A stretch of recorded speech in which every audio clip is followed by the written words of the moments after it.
en el libro Segunda de Samuel, capítulo 24.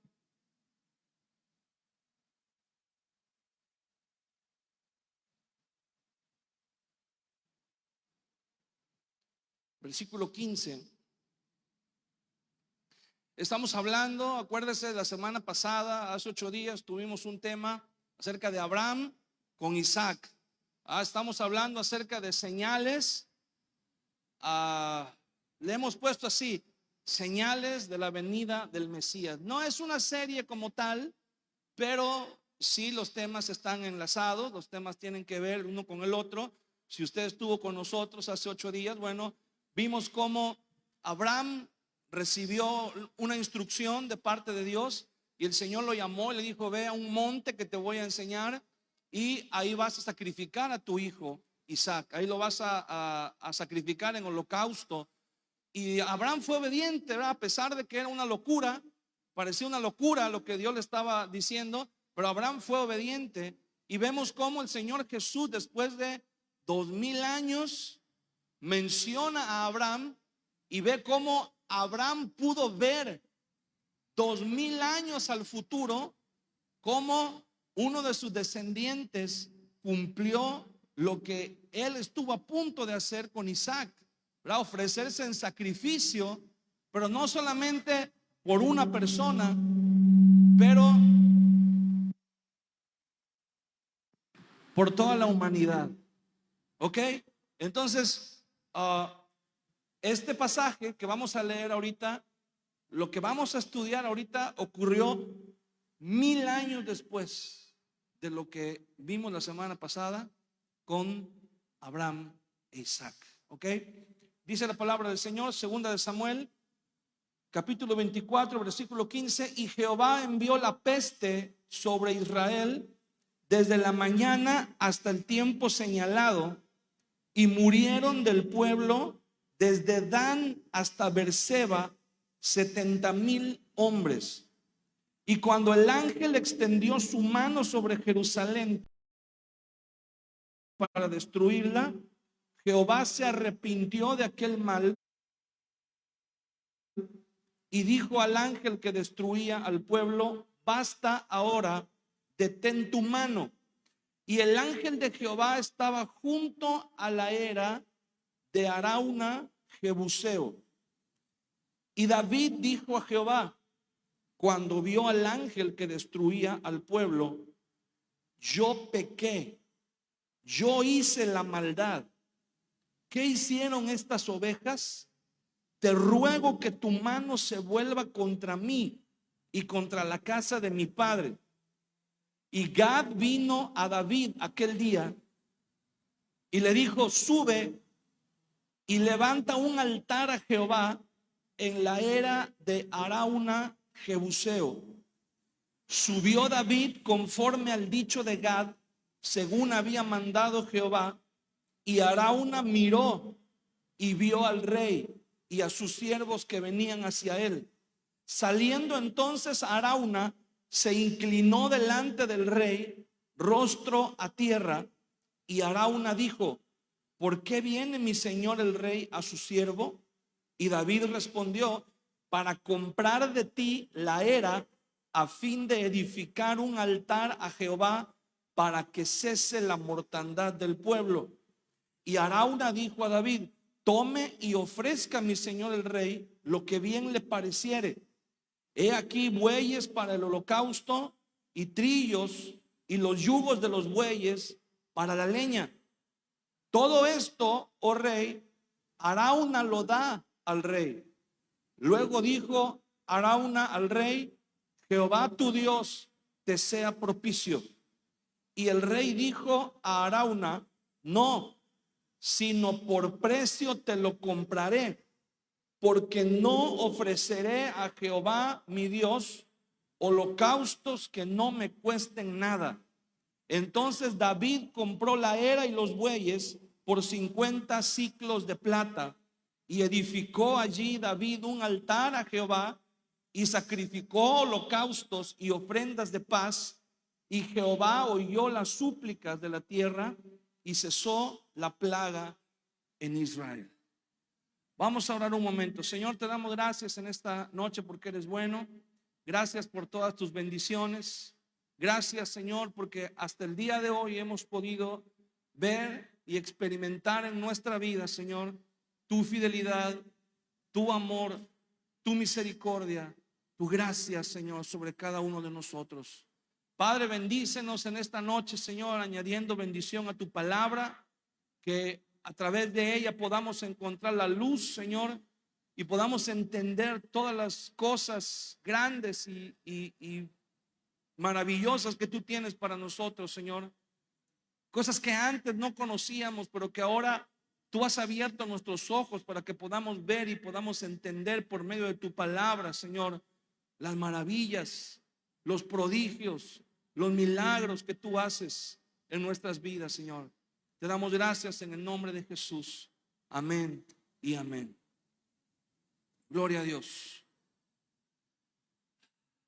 Este pasaje es bastante polémico, pero resumiendo un poco, si usted lee todo el capítulo en su casa, ¿verdad? Está muy largo como para leerlo todo aquí, pero David se enfrentó con un problema. David cometió un error muy grave.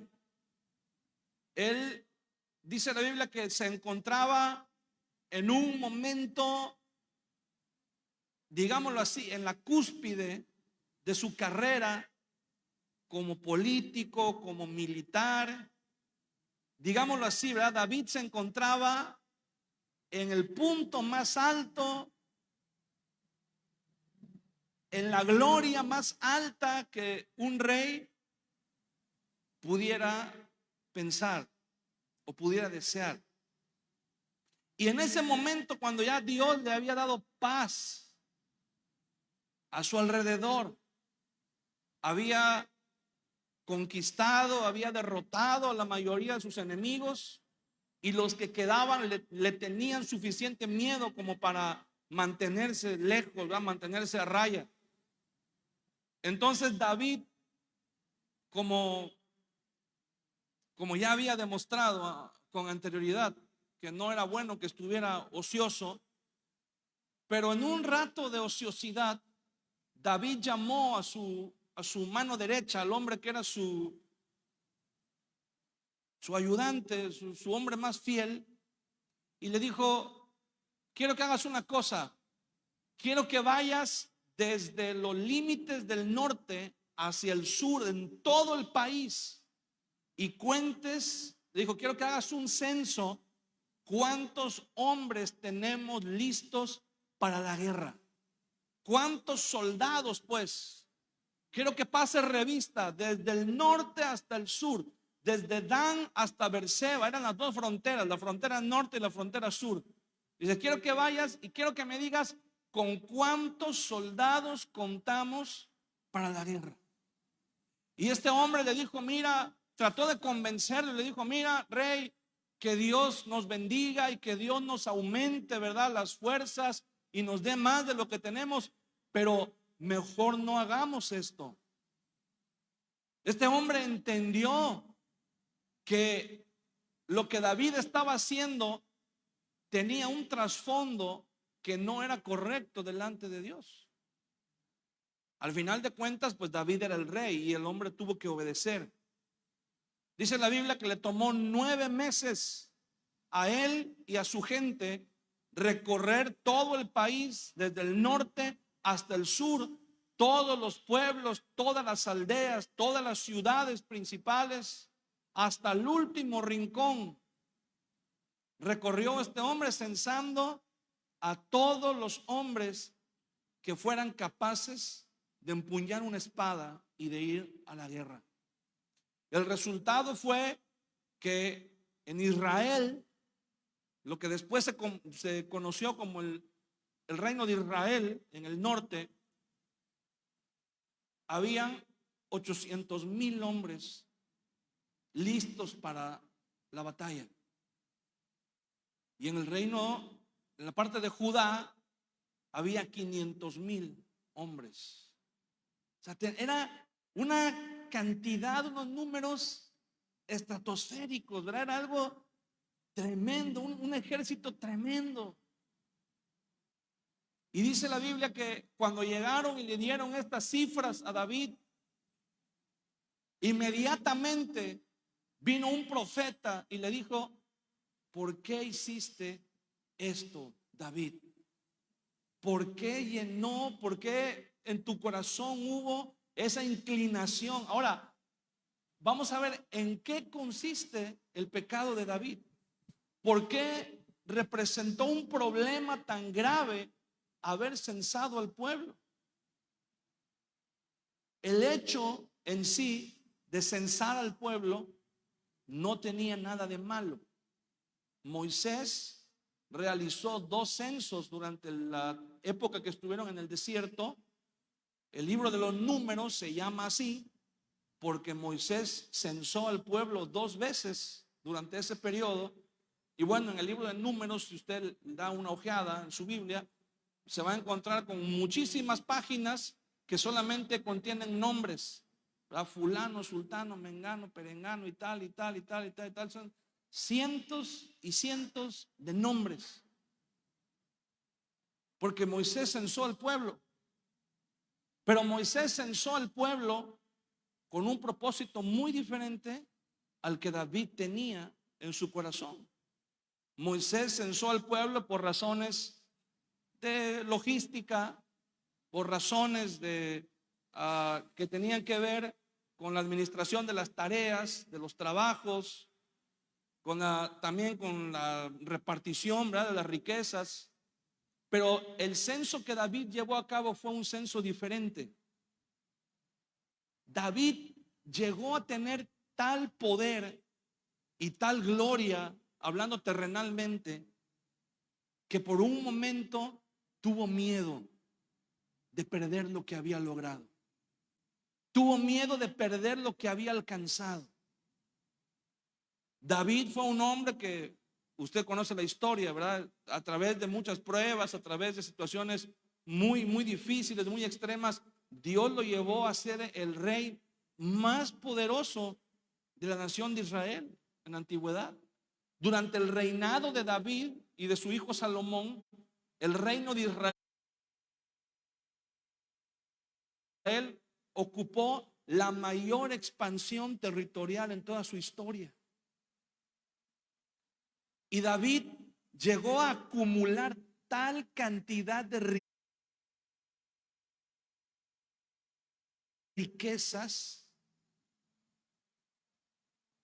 Dice la Biblia que solamente de su tesoro personal alcanzaba para construir el templo y todos los utensilios que había. Si David hubiera querido de su bolsa, hubiera construido el templo, él solito. Y estuvo a punto de hacerlo, ¿eh? David está medio disparatado y estuvo a punto de hacerlo, pero Dios lo detuvo. Lo mejor de lo mejor, David no escatimó, David no dijo: pues mira, vamos a ponerle aquí. No. David planeó la construcción del templo con los mejores materiales. Los mandó a traer de los lugares donde los tenía que traer, donde había, hasta allá mandó por ellos. Y reunió todo, casi lo que tenía que reunir de lo que se necesitaba para el templo. David fue un hombre que como rey difícilmente vamos a encontrar a alguien que se le compare a David como rey. Pero en un momento de debilidad carnal, David tuvo miedo de perder todo lo que tenía. Escúcheme, como que si él lo hubiera ganado por sí mismo. David tuvo miedo de perder el dinero, el poder, la gloria, la fama, como si él solo por su propia mano hubiera sido capaz de conquistar todas esas cosas, como si no hubiera sido Dios el que le dio todo y el que lo llevó hasta el lugar donde él se encontraba. Y entonces David quiso saber con cuántos soldados contaba en caso de que tuviera que ir a la guerra, en caso de que algún ejército, alguna potencia, algún país extranjero quisiera venir a invadirlos. En otras palabras, David puso su confianza en cuántos soldados tenía bajo su mando, cuántos soldados conformaban su ejército.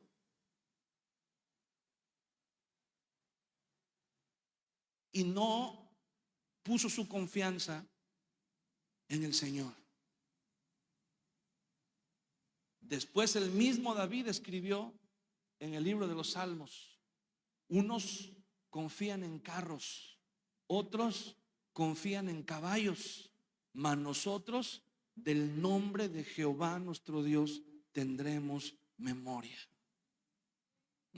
Cuando el mismo David había experimentado lo que era que Dios lo salvara en las situaciones más difíciles, en las situaciones más extremas que se podía imaginar. Pero por un momento tuvo miedo de perder lo que tenía y decidió confiar en su propia fuerza.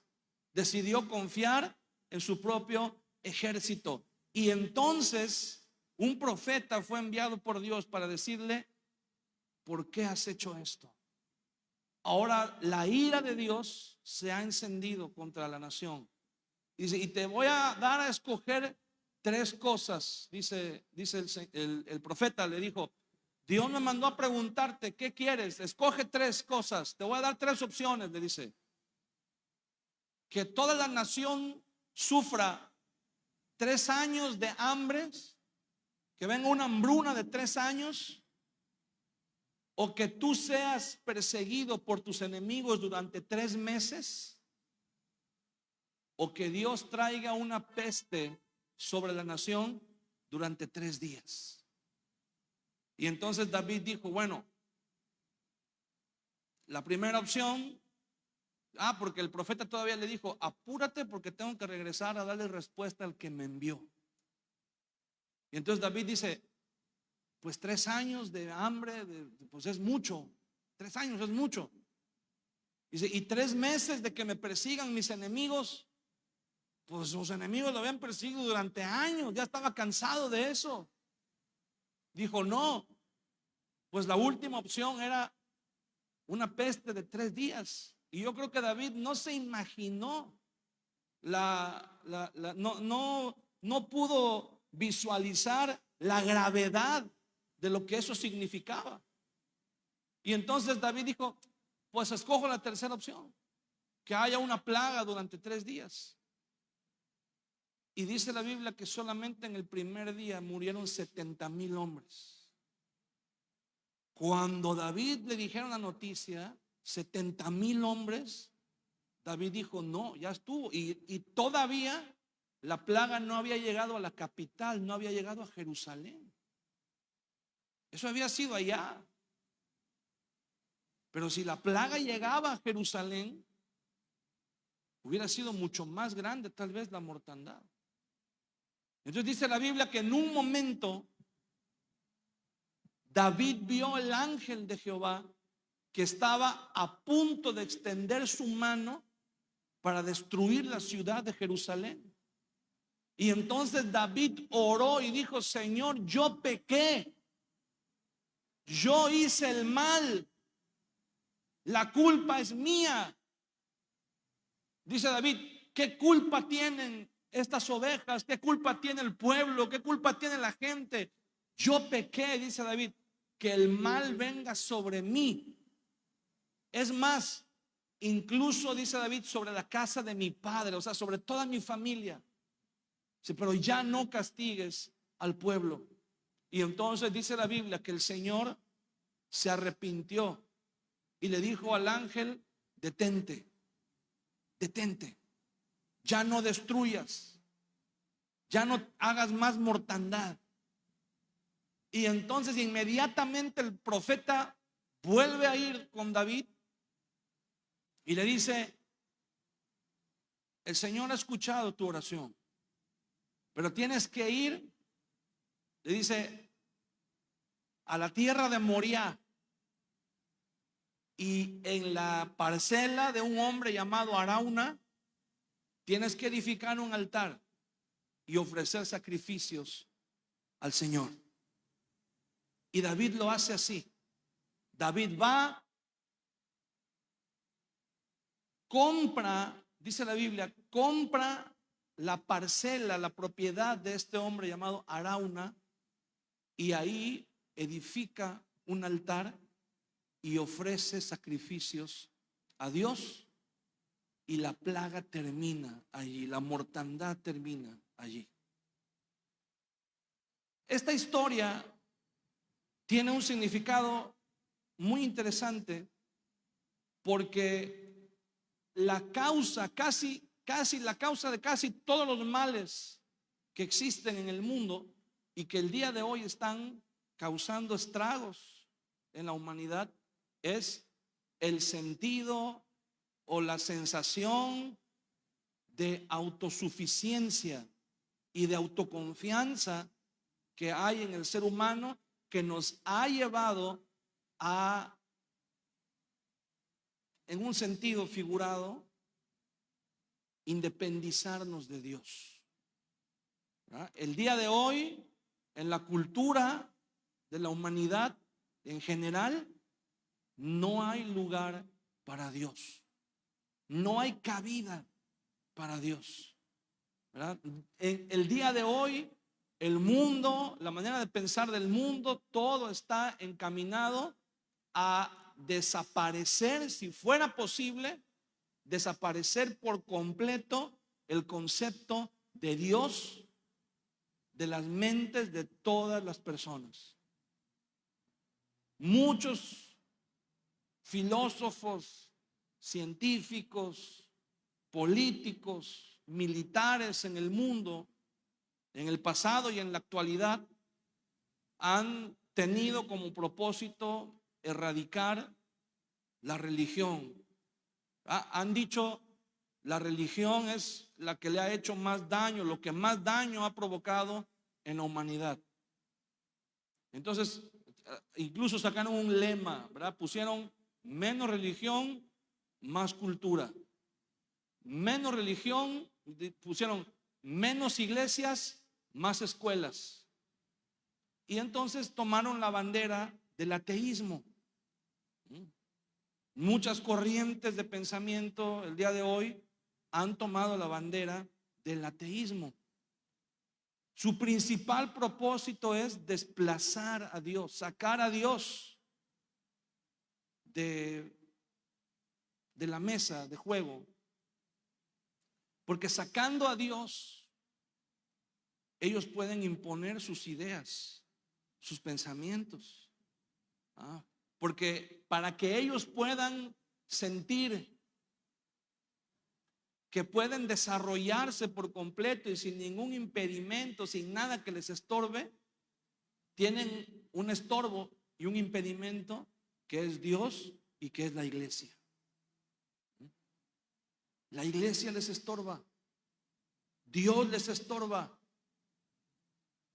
Hay muchas corrientes de pensamiento el día de hoy que si pudieran, ¿no? Obviamente, y gracias a Dios, hay leyes que los detienen, pero incluso las leyes están cambiando.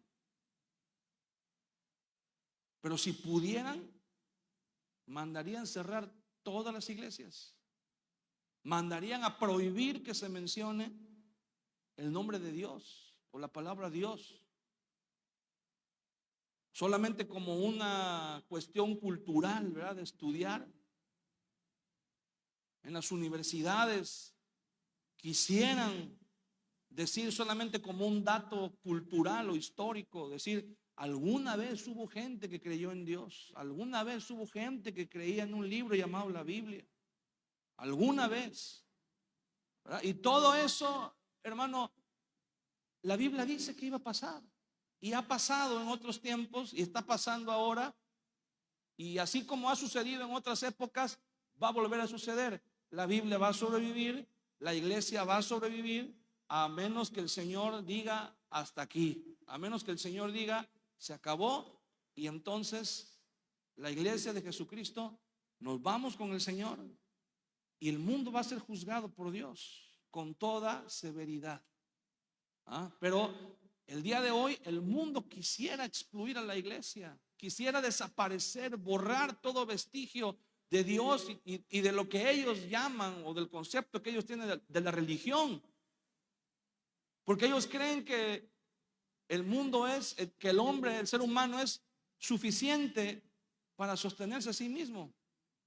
Y entonces han dicho, no, vamos a desaparecer. ¿Por qué? ¿Por qué cree usted que quieren desaparecer a Dios y a la Biblia? Porque la mayoría de los países, la gran mayoría de los países, con algunas excepciones, han sido fundados sobre bases cristianas, sobre principios cristianos, valores universales tomados de la palabra de Dios. Las revoluciones que ha habido en la antigüedad, en el pasado, para establecer valores, para fundar valores, principios. Las mismas universidades. Hay una película cristiana que se llama Dios no está muerto. No sé si usted alguna vez ha visto alguna de ellas. Bueno, en la tercera, que me parece que es la última, plantea una situación que está bien interesante, en donde una iglesia está en medio de un campus de una universidad y la iglesia se quema. No le quiero contar toda la película si usted no la ha visto, ¿verdad? Pero el caso es que después de que la iglesia la quieren reconstruir, la universidad apela y dice que sí, que la deben de construir, pero fuera de la universidad, en otro lugar. El problema es que la iglesia estuvo ahí antes que la universidad. De hecho, la iglesia creó la universidad y todo el campus donde está la universidad era terreno de la iglesia, y ellos fomentaron la construcción de la universidad. Y le voy a decir algo: todas las universidades más famosas y más, la que usted me diga, ¿verdad?, donde mandan la gente de clase alta, manda a sus hijos a estudiar, en la universidad que usted me diga, fueron universidades fundadas por cristianos, con principios, con valores tomados de la palabra de Dios. Pero el día de hoy, como se ha cambiado la estructura de la sociedad y como han tratado de imponer ideologías, corrientes de pensamiento que solamente son pretextos para poder manipular una agenda política, pues se encuentran con un impedimento, se encuentran con algo que les bloquea el paso y que les impide culminar la obra como ellos quisieran culminarla, y es nada más y nada menos que la Biblia, la palabra de Dios. No duden ni por un momento que dentro de poco tiempo van a prohibir la lectura de la Biblia. Ya usted no va a poder tener la Biblia, no va a poder descargar la Biblia. Se la van a bloquear. Si usted tiene la Biblia en su teléfono celular, en su tablet, en su computadora, se la van a bloquear. Y entonces van a empezar a perseguir a la Biblia. Y eso ha sido siempre, hermano, siempre. La gente te va a decir: es que Dios no existe, es que Dios es una idea del pasado, es un concepto retrógrada. Y yo siempre le he preguntado a la gente que dice eso: y si tú dices que Dios no existe, ¿por qué te peleas con Dios? Si tú dices que la Biblia es un libro obsoleto y del pasado y que nada, entonces ¿por qué no simple y sencillamente lo ignoras y sigues con tu vida? ¿Por qué les estorba tanto? Si realmente no tiene ninguna relevancia, pero sí la tienen, porque es lo que les impide y por eso quieren deshacerse de ella. Yo no he visto a ningún ateo que diga: vamos a deshacernos del Corán. Yo no he visto a ningún ateo que diga: vamos a desaparecer el libro de la religión que usted quiera. Todo es contra la Biblia. Todo es contra la Biblia. Y la pregunta es: ¿por qué? Porque la Biblia es un impedimento.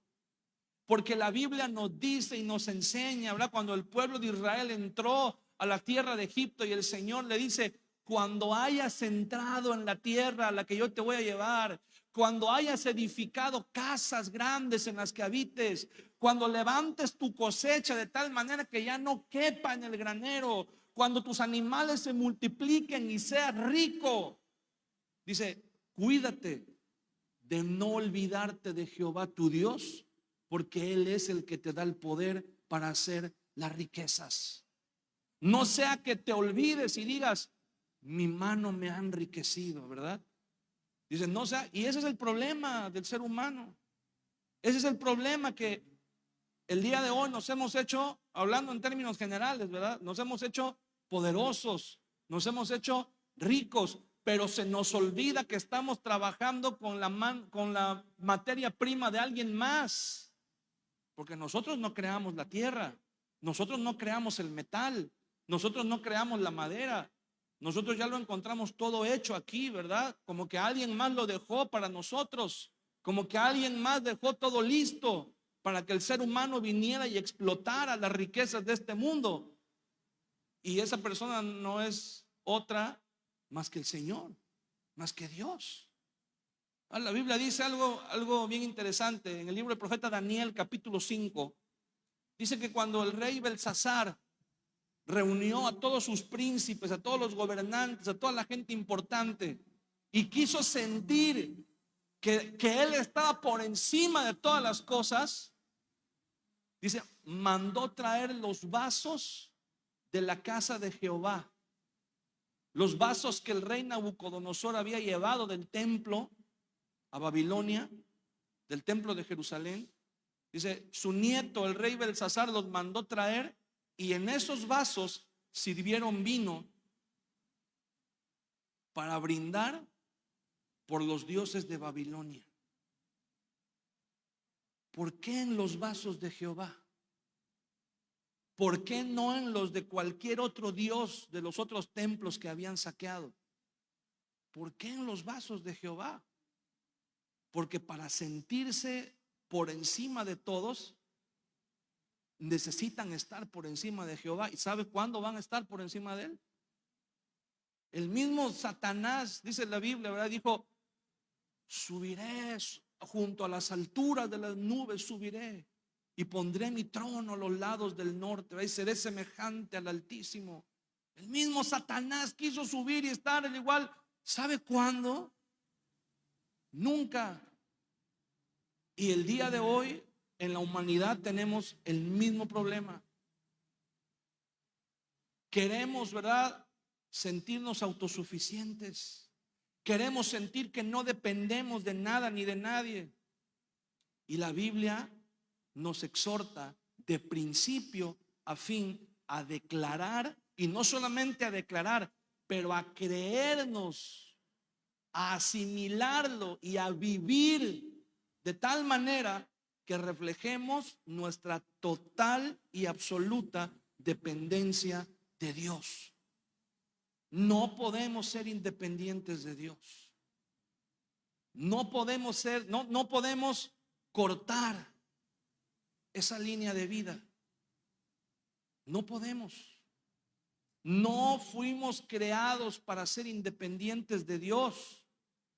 Todo lo contrario. Fuimos creados para depender de Dios, y dependiendo de Dios es como realmente podemos nosotros realizarnos en todas las áreas de nuestra vida. Cuando reconocemos que dependemos de Él, cuando manifestamos que dependemos de Dios. ¿Cómo podemos nosotros manifestar que dependemos de Dios? Hermano, ¿cuántas veces ora usted en el día? Pregúntese, no me conteste, ¿verdad? A mí. Pregúntese usted, ¿cuántas veces ora usted al día? ¿Cuántas veces busca estar en un lugar donde pueda estar a solas y doblar sus rodillas y orar a Dios? Pero orar realmente, orar, tener comunión con Dios, no nada más llevarle una lista de peticiones. Eso no es orar. No nada más llegar y decirle, Señor, mira, necesito esto, quiero esto y esto y esto. No. Dios sabe lo que necesitamos. Pero tenemos que aprender, hermano, a deleitarnos en el Señor. ¿Acaso no dice la palabra, deleítate a sí mismo en el Señor y Él concederá las peticiones de tu corazón? Pero parece que nosotros queremos todo lo contrario, ¿verdad? Que primero el Señor cumpla las peticiones de nuestro corazón y después pues ya vemos qué hacemos con Dios. Un cristiano, ya no digamos el mundo, un cristiano que no ora, un cristiano que no lee la Biblia, es un cristiano que le está diciendo a Dios, yo no te necesito, yo no necesito que me digas lo que tengo que hacer ni cómo lo tengo que hacer, yo sé lo que tengo que hacer. Así es. Un cristiano que no busca la dirección de Dios es un cristiano que le está diciendo al Señor, Señor, tu plan está muy padre y todo, pero yo tengo uno mejor. Tu voluntad, sí, pues es buena y lo que tú quieras, pero yo tengo otra voluntad que está mejor. Y nos dedicamos a hacer nuestra voluntad. Una persona que no reconoce su dependencia de Dios, ¿sabe qué, hermano? Es una persona que siempre va a vivir frustrada porque no vamos a poder alcanzar nuestras metas como nosotros queremos. Hay personas que se esfuerzan en la vida, hay personas que trabajan, que alcanzan sus metas, que alcanzan sus sueños, que aparentemente logran ser felices porque logran sus anhelos, los anhelos de su corazón. Aparentemente tienen todo lo que quieren, todo lo que necesitan. ¿Y sabe una cosa? Por dentro se siguen sintiendo que algo les hace falta. Algo les hace falta. Usted puede buscar ahí en internet, entre ahí en el buscador y ponga gente famosa que se ha suicidado. Se va a sorprender de los nombres que le van a aparecer ahí. Dueños de empresas, dueños de marcas de ropa, gente exitosa, gente rica, gente talentosa, gente que tenía todo. Aparentemente que alguien pudiera envidiarles todo lo que tienen y de pronto se quitó la vida porque se sentía vacío. Se quitó la vida porque nada de lo que tenía le proporcionaba felicidad ni satisfacción en la vida. Entonces, ¿qué es lo que necesitamos? Entonces, ¿qué es lo que tenemos que hacer? ¿Sabe, hermano? Todos y cada uno de nosotros en un momento de nuestra vida somos como David. ¿Con cuánto cuento para defenderme en la vida? ¿Qué tengo para defenderme en la vida? Sabes que a veces vienen situaciones difíciles a nuestra vida. A veces se viene la economía difícil y empezamos a buscar, a ver, ¿qué banco me han ofrecido créditos? A ver, ¿en dónde no he pedido crédito? En Coppel, en Electra, ¿en dónde estoy todavía? Y no, todavía no me conocen. Y empezamos a buscar, a ver quién me puede ayudar, a ver quién tengo un problema, a ver, voy a buscar entre mis amigos, a ver quién tiene ahí un contacto que me ayude, y empezamos, y mire, es bueno tener amigos, es bueno tener recursos, pero es mejor que cuando usted y yo vayamos a tomar una decisión o vayamos a enfrentar una situación difícil, lo primero que tenemos que hacer es buscar el rostro de Dios, buscar dirección en el Señor. Porque nosotros podemos tener buenas ideas, pero las buenas ideas son las que nos meten en los problemas de los que después queremos salir con otras buenas ideas. Entonces, sería bueno que cuando estamos en un problema pudiéramos reconocer y pudiéramos decir, el Señor tiene la manera de sacarme de este apuro. El Señor me puede mostrar la manera de sacarme de este problema en el que estoy. Y no quiere decir que Dios por arte de magia va a resolver. Existen los milagros, claro que sí existen los milagros, pero también existe y casi todo lo que usted quiera alcanzar en la vida, va usted a necesitar esfuerzo, disciplina, dedicación y tiempo. Casi todo lo que usted quiera en la vida va a requerir de eso. Nunca usted va a encontrar en la vida una varita mágica que le resuelva todos sus problemas. ¿Verdad? Nunca. Si usted quiere algo, nos vamos a tener que esforzar. El hecho de que seamos cristianos no significa, ¿verdad?, que todas las puertas se nos van a abrir o que todo se nos va a dar a la primera y fácil. Vamos a tener que luchar, vamos a tener que esforzarnos, vamos a tener que creerle a Dios aún en los tiempos más difíciles, aún cuando todo a nuestro alrededor nos va a gritar lo contrario. Usted y yo tenemos que creerle a Dios. Y no es fácil, no es fácil, sobre todo cuando ya tenemos un estilo de vida. No es fácil darle la vuelta en nuestra mente, en nuestro pensamiento. No es fácil muchas veces cambiar lo que se nos ha enseñado erróneamente, pero podemos hacerlo con la ayuda del Señor. David confió en su capacidad para la guerra. David confió en cuántos soldados tenía, y en un día Dios le quitó a 70,000 soldados. Dios dijo: ¿confías? ¿Cuántos soldados tienes? Mira, pum, 70,000 menos. ¿Qué hubo? Y David dijo: no, Señor, espérate. No, Señor, el mal lo hice yo. Yo pequé, dice David. Yo me merezco que el mal venga sobre mí. ¿De qué manera puedo resarcir el daño que hice? Y el profeta le dice, Dios por medio del profeta le dice: ve a la tierra de Moriah, en la parcela de un hombre llamado Arauna, Jebuseo. Probablemente este hombre Arauna, muchos historiadores creen que era el último descendiente de los jebuseos que habitaban en esa región, que David lo había dejado ahí como último vestigio de la gente que habitó en ese lugar antes de que ellos llegaran. Y tenía una propiedad en uno de los montes más grandes, en Moriah. Y David fue y le dijo: te voy a comprar. Y no vaya usted a creer que era una parcela de 15 por 20 metros. Era un monte, era un cerro, eran hectáreas de terreno. Y David dijo: aquí Dios me mandó construir un altar, lo voy a construir. Y entonces Arauna, cuando ve venir al rey, le dice: ¿qué pasó, rey? ¿A qué debo el honor? Y David le dice, ¿no?, a lo que iba. Entonces Arauna dice: no te preocupes, mira, aquí está, yo te doy la leña y te doy los bueyes y te doy todo lo que tú quieras, yo te lo doy, vaya, yo te lo patrocino.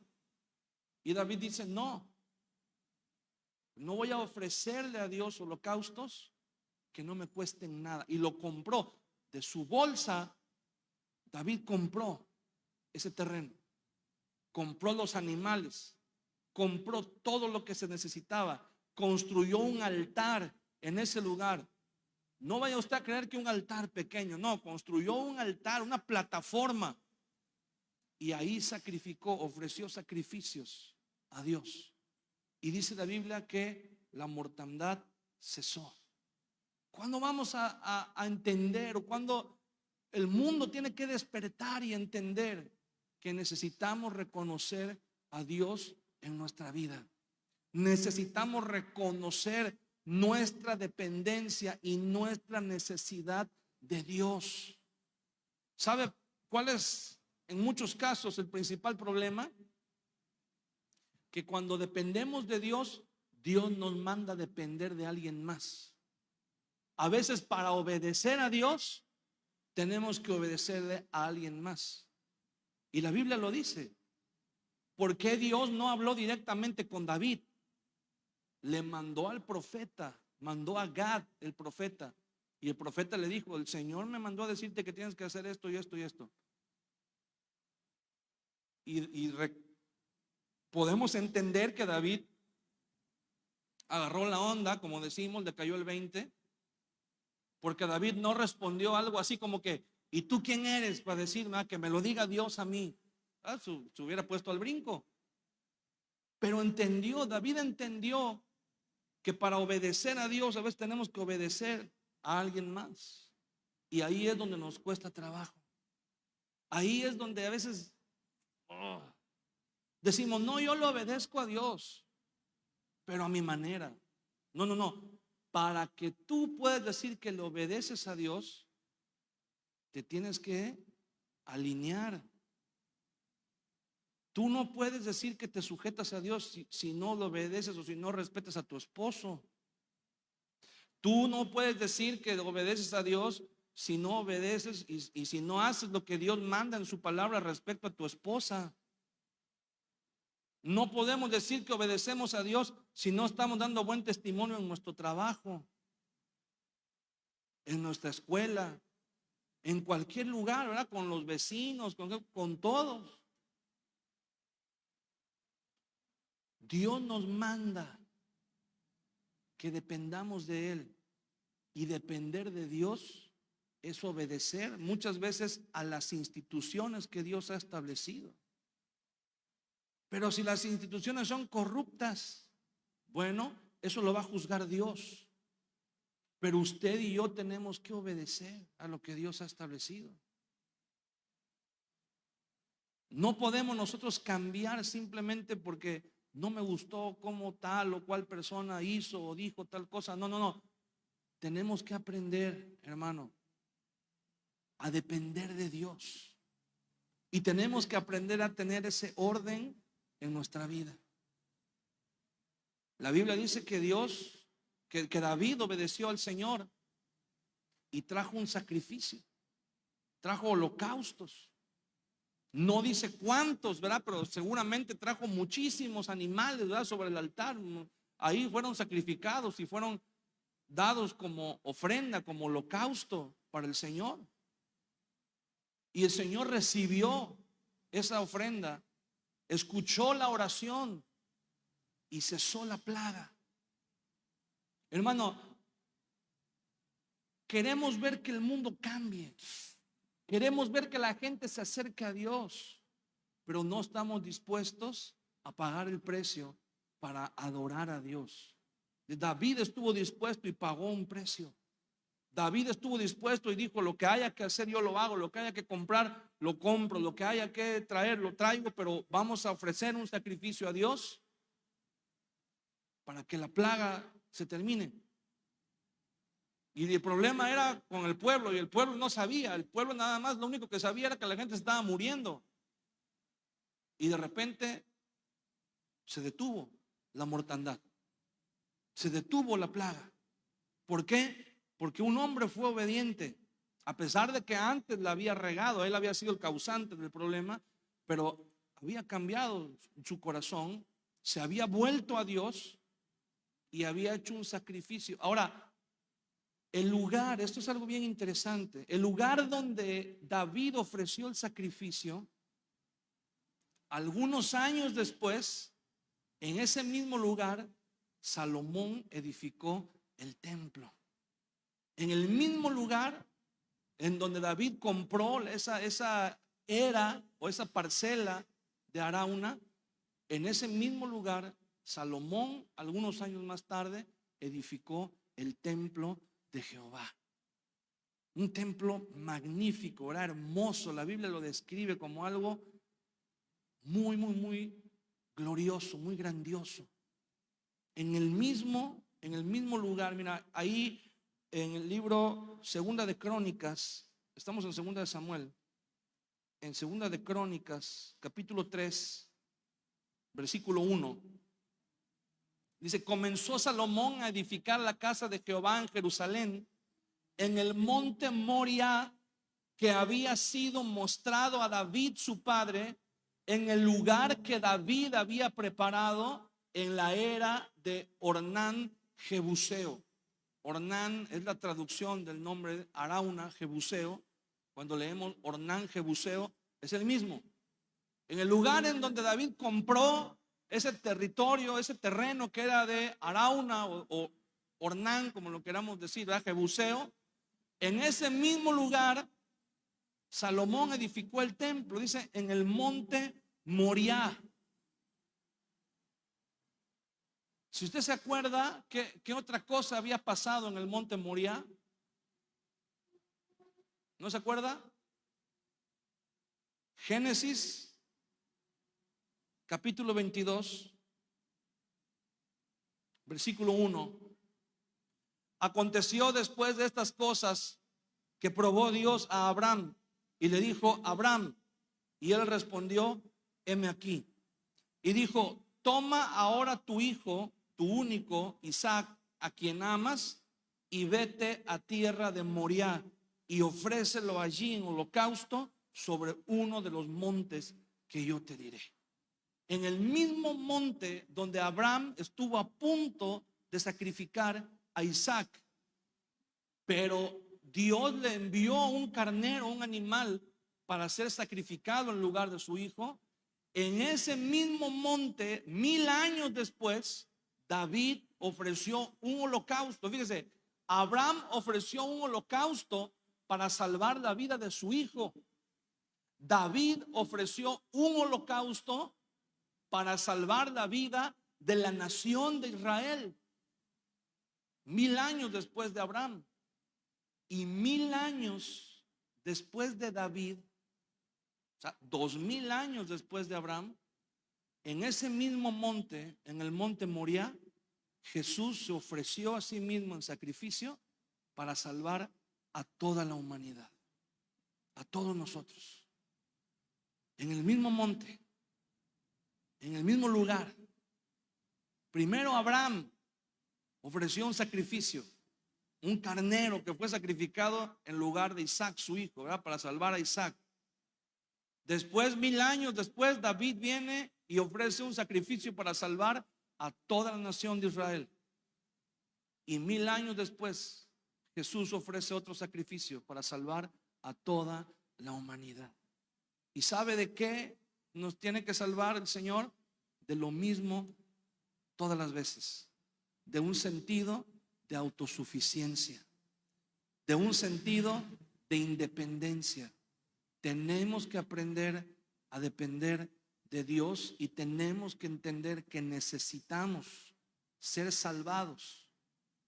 ¿De qué?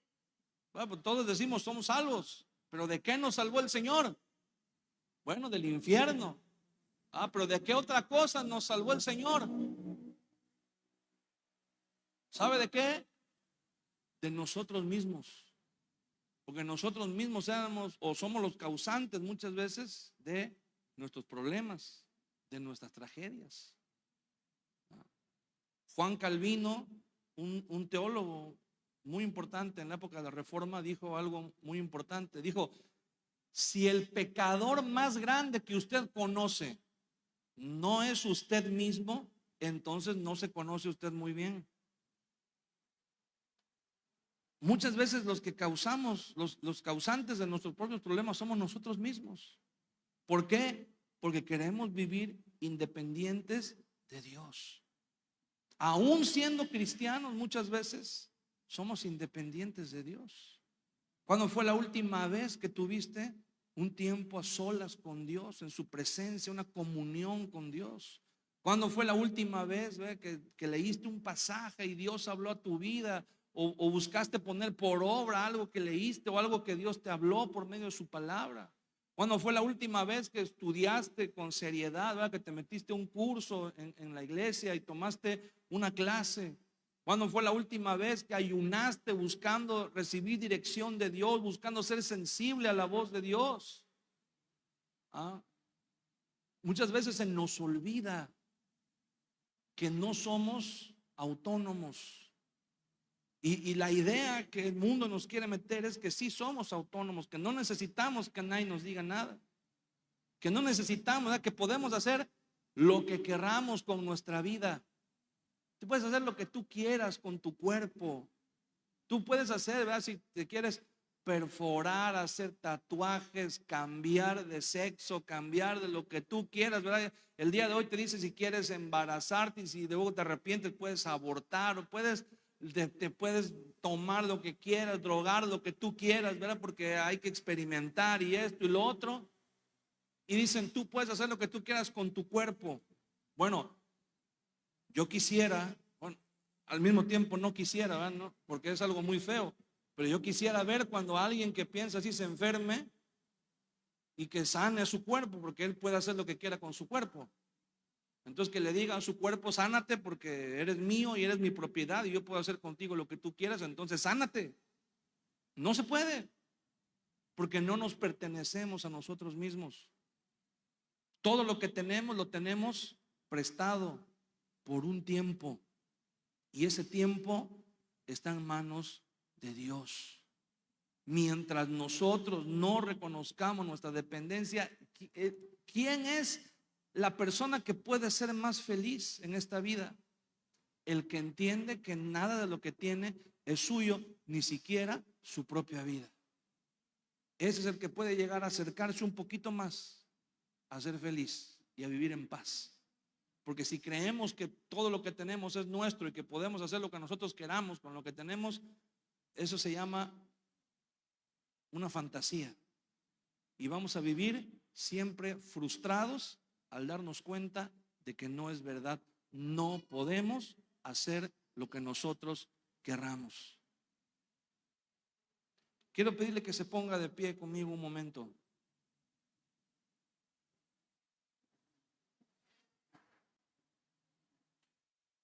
Y vamos a darle gracias a Dios. Cierre sus ojos por un momento. Cierre sus ojos y piense por un momento: ¿cómo podemos nosotros vivir manifestando nuestra dependencia de Dios? ¿De qué manera podemos nosotros demostrar que dependemos de Dios? Si alguien te dice, si alguien te pregunta: ¿dependes de Dios? ¿Cuál sería tu respuesta? ¿Verdaderamente dependemos de Dios? ¿Oras como si dependieras de Dios? ¿Lees la Biblia como si dependieras de Dios? Cuando una persona depende de Dios, se nota. Y cuando una persona no depende de Dios o pretende no depender de Dios, se nota más. Tenemos que dar testimonio, porque no somos autónomos, no somos autosuficientes. Tenemos que reconocer nuestra dependencia de Dios. No significa que no tengamos autoestima, no significa que no tengamos capacidad para pensar, no significa que seamos manipulables. Somos utensilios, somos instrumentos, somos herramientas. Fuimos creados para realizar funciones, para ser usados por Dios. Nosotros podemos escoger, ¿verdad? Dios nos ha dado esa capacidad de escoger. ¿Quieres ser usado por Dios? ¿Cuántos les gustaría ser usados por Dios? ¿Cuántos pueden decir: Señor, quiero que me uses? ¿Verdad? Todos. Porque solamente hay dos: o somos usados por Dios o somos utilizados por el diablo. Porque no es lo mismo usar que utilizar. Dios no utiliza, Dios usa a las personas. Cuando tú usas algo, la palabra usar da la idea de cuidar lo que tú usas, ¿verdad? Si tú usas una computadora para tu trabajo, si tú usas tu carro, tú lo cuidas porque es tu herramienta de trabajo. Pero cuando tú utilizas algo, pues tú utilizas una cuchara desechable, un pañuelo, una servilleta, porque eso, utilizar, te da la idea de que nada más cumple su propósito. Lo usas para lo que sirve y luego lo desechas. Eso es utilizar. Pero usar es cuidar tu herramienta, porque sabes que tal vez dependes de ella para tu trabajo, o a lo mejor hasta para sobrevivir en algún momento. Dios no utiliza a nadie en el sentido de que Dios nada más te agarre para lo que necesites y después te deseche. No, Dios no utiliza a nadie. Dios usa, y usar conlleva cuidado. Dios te cuida, Dios nos cuida. Pero la función para la cual fuimos creados por Dios es para ser usados. Somos como vasos, como vasijas creados por Dios para ser usados. Pero para poder ser usados por Dios necesitamos reconocer nuestra dependencia total y absoluta de Él.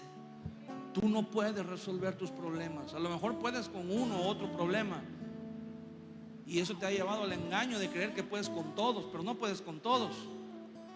Tú no puedes cambiar a tu esposa, tú no puedes cambiar a tu esposo, tú no puedes cambiar a tus hijos o a la gente que está alrededor de ti. Tú no puedes cambiar el mundo, tú no puedes cambiar las leyes, tú no puedes cambiar lo que pasa a tu alrededor. Muchas cosas no las puedes cambiar, pero hay alguien que sí puede cambiarlas, y es el Señor.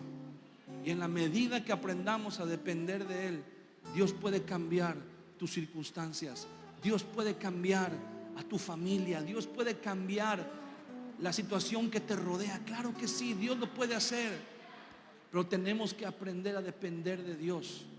Dios, el anhelo del Señor, el propósito de Dios es usarnos. Dios quiere usarnos, pero tenemos que estar dispuestos a dejarnos usar por Dios. ¿Cómo? Reconociendo nuestra dependencia total y absoluta de Él. No por nuestras fuerzas, no por nuestra sabiduría, no por nuestra capacidad, no por nuestros recursos, por la misericordia de Dios. Amén. Cierra tus ojos un momento en esta noche y vamos a decirle: Señor, gracias. Gracias por este tiempo, Señor. Gracias porque estamos convencidos, Señor, de que tú tienes propósitos para nosotros. Propósitos como individuos, propósitos como familias, propósitos como iglesias, Señor. Queremos depender de ti. No queremos pretender que somos autosuficientes, porque no lo somos. Porque cuando creemos que somos autosuficientes y que los recursos con los que contamos son nuestros y están a nuestra disposición para lo que querramos, entonces los malgastamos, entonces despilfarramos, y entonces nos involucramos en cosas que no te glorifican, en cosas mundanas, en cosas carnales, en cosas oscuras, en cosas vergonzosas. Pero cuando realizamos en nuestro pensamiento el hecho de que todo lo que tenemos es tuyo, Señor, el carro que tengo es tuyo, la casa que tengo es tuya, el dinero que tengo es tuyo, tú me has permitido tenerlo, Señor, tú me permites disfrutarlo, realmente una parte, Señor, pero en realidad si tú decidieras quitármelo, yo no podría hacer nada para impedirlo. Por tanto es tuyo, Señor. Enséñame a pensar siempre de qué manera te puedo servir con lo que tengo, de qué manera te puedo dar gloria con lo que tengo, de qué manera puedo poner a tu servicio, a tu disposición lo que tengo, Señor. Como David dijo: no voy a ofrecer a Jehová mi Dios holocaustos que no me cuesten nada, Señor, porque todas las cosas que tenemos son tuyas. Enséñanos, Señor, que las cosas solamente tienen valor cuando las usamos para servirte, que nuestra vida solamente tiene sentido cuando te servimos a ti, Señor, cuando dependemos de ti. Si no, solamente existimos, solamente deambulamos, solamente ocupamos un lugar, pero no tenemos un propósito, no hay un sentido para nosotros, Señor. Pero cuando dependemos de ti, cuando te decimos: Señor, aquí estoy, aquí está mi vida, úsame en lo que tú quieras, Señor, envíame en lo que tú quieras. Estoy dispuesto, Señor, a ir. Estoy dispuesto a hacer tu voluntad. Estoy dispuesto a entregar lo que tú me pidas, Señor, porque yo sé que tú no te quedas con nada, porque yo sé que tú no pides para empobrecerme, yo sé que tú no pides para meterme en apuros, yo sé que tú no me pides, Señor mi Dios, para dejarme en la desgracia. Yo sé que tú me pides para enseñarme a depender de ti, para que yo pueda ver tu gloria, para que yo pueda ver lo que tú puedes hacer con lo poco, lo lo que es poco en mis manos, Señor, en tus manos se multiplica, en tus manos, Señor, se expande, en tus manos es de bendición, Señor. Enséñame a depender de ti. Enséñame a entregarte, Señor, mi vida, mi tiempo, mis fuerzas. Enséñame a dedicarme a ti en cuerpo y alma, Señor. Quiero amarte con todo mi ser, con toda mi mente, con todas mis fuerzas, Señor, con todo mi corazón. Enséñanos, Señor, a glorificarte todos los días.